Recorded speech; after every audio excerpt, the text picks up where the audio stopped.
ओम शांति। ओम शांति। आइए आज हम पुनः आगे के कोर्स की ओर बढ़ते हैं। इससे पहले भी हमने आत्मा परमात्मा, आत्मा कौन है, क्या है, परमात्मा कौन है, परमात्मा के दिव्य कर्तव्य हैं, सृष्टि चक्र, मनुष्य की 84 जन्मों की अद्भुत कहानी, सभी के बारे में हमने जाना। कलयुग क्या अभी बच्चा है या थोड़ा ही बचा है, इसके बारे में भी हमने जानकारी ली। आइए आज हम आगे के कोर्स की ओर बढ़ते हैं। आज हम जानते हैं कि राजयोग करने से हमें क्या प्राप्ति होती है। सहज राजयोग द्वारा अष्ट शक्तियों की प्राप्तियां होती हैं हमें। वो प्राप्तियां कौन कौन हैं, इनके बारे में आज हम जानकारी लेंगे।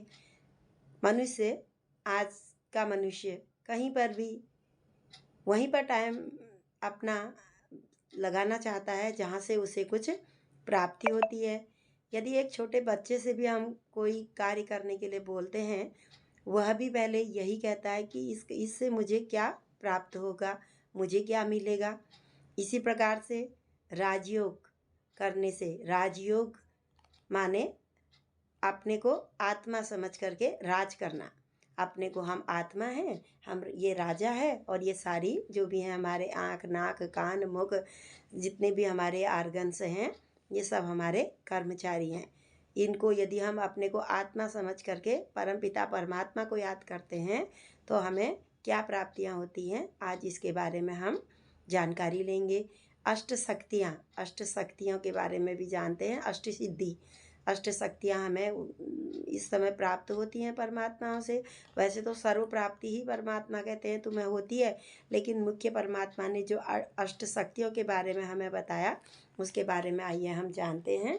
देखिए, सबसे बड़ी शक्ति बताई जाती है सहन शक्ति, सहन करना।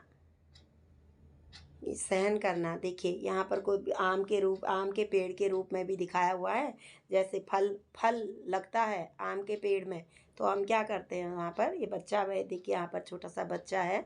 बच्चा आम के पेड़ में पत्थर मार रहा है और पेड़ आम बदले में आम दे रहा है, सहन कर रहा है। वो सहन करने के बाद भी वह पत्थर की जगह में पत्थर नहीं दे रहा है, बल्कि आम दे रहा है।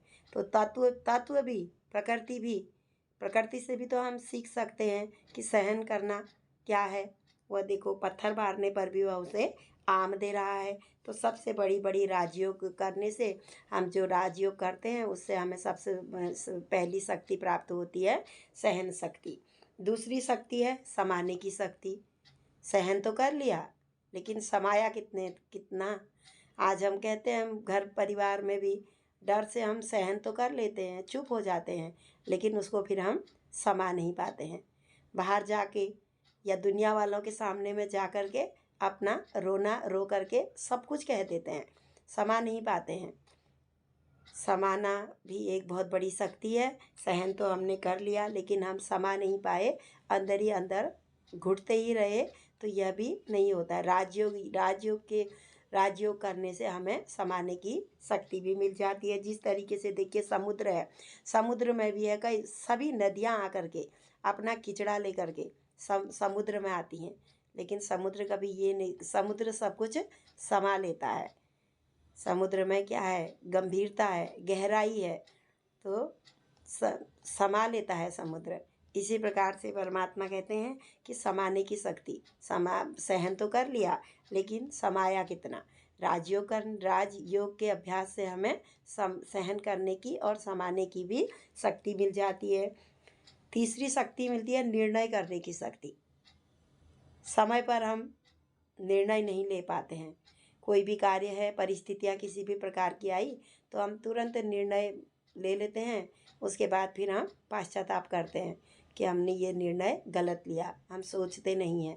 यदि हम लगातार राजयोग का अभ्यास करेंगे तो किसी भी परिस्थिति में हम सही निर्णय ले सकते हैं। निर्णय करने की शक्ति, तीसरी शक्ति है निर्णय करने की शक्ति। चौथी शक्ति है सामना करने की शक्ति। सामना किस प्रकार से, कोई क्रोधी व्यक्ति यदि हमारे सामने आ रहा है, तो हमें उस समय क्या करना है, हम सहन नहीं कर पाते हैं, उस समय उससे डट करके सामना करते हैं।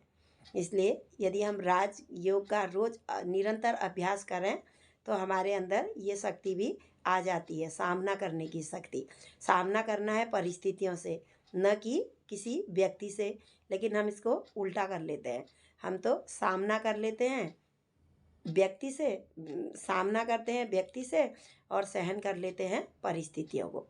तो इसलिए हमको यदि हम निरंतर राजयोग का अभ्यास करें तो हमारे अंदर सामना करने की भी शक्ति आती है। समय पर हमें यथार्थ समय पर हम सही निर्णय ले सकते हैं। एक तराजू के रूप में भी यहाँ पर को ये शक्ति को दिखाया हुआ है।